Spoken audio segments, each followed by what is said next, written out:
Pour nous, c'était essentiel effectivement de pouvoir s'inscrire dans le programme START.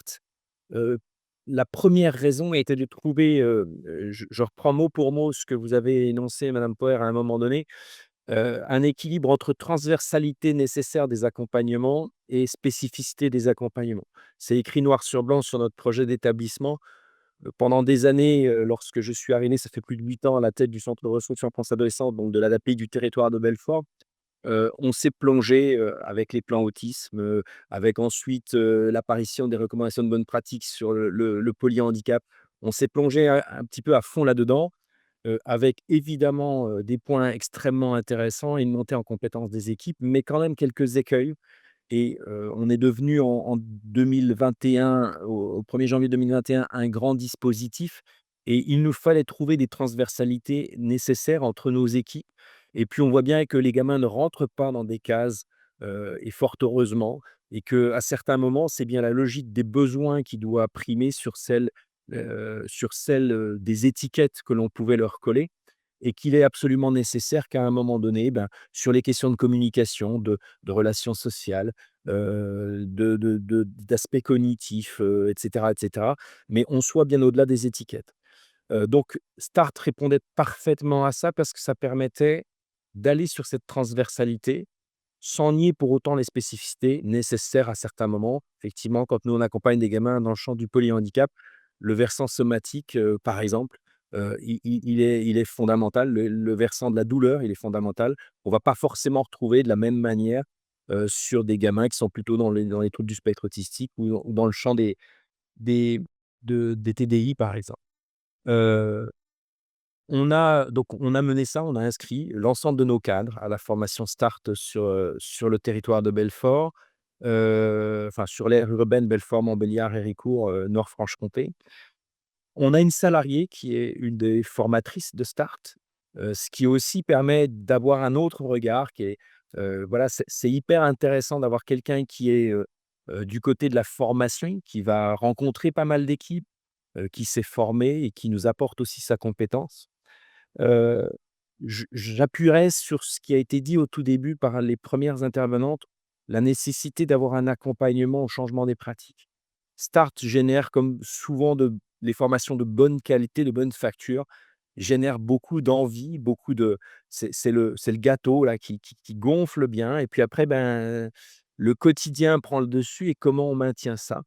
Alors je crois évidemment fortement à l'accompagnement au changement des pratiques avec des relais internes et d'où l'importance d'aller former les cadres qui vont porter ces questions-là. Cadres à la fois hiérarchiques, mais cadres techniques aussi, les psychologues notamment, je pense que c'est essentiel, heu et médecins si on peut les y associer. Néanmoins, je pense aussi qu'il est intéressant d'avoir parfois des tiers. Dans nos boutiques, la parole interne n'est pas toujours si bien entendue que ça.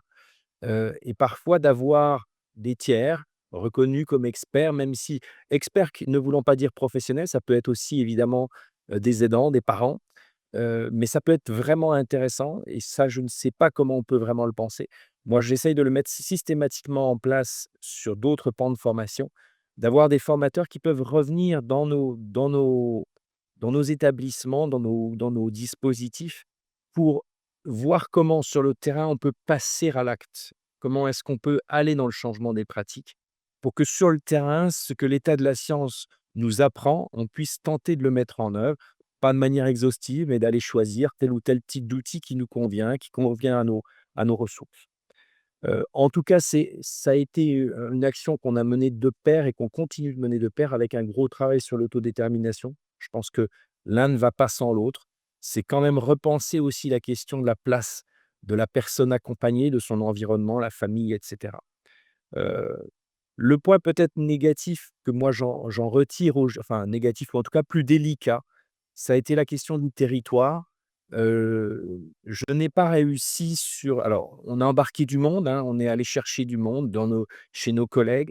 Je n'ai pas réussi sur le territoire à embarquer ni l'éducation nationale ni la NDPH qui pour moi était pourtant et pas non plus une partie du sanitaire et pour autant, je pense que c'est là absolument que c'est fondamental d'aller chercher, ces professionnels-là parce que c'est créer la culture commune du du langage commun, heu, de la connaissance commune. Heu, un point de détail qui est pas négligeable, c'est que, ben, par exemple, la temporalité d'un plan de développement, des compétences dans l'éducation nationale n'est pas le même que dans nos institutions. Généralement, pour l'éducation nationale, les choses sont bouclées en début d'année civile précédente. Donc si, on engage des choses, sur 2025, il faudrait que ce soit pensé en mars 2024. C'est des contraintes, très très matérielles, mais qui peuvent être assez délicates, du coup à gérer pour que, on puisse ensuite inscrire les gens. Moi, j'avais même proposé à un moment donné à l'éducation nationale de payer une partie de leur journée de formation.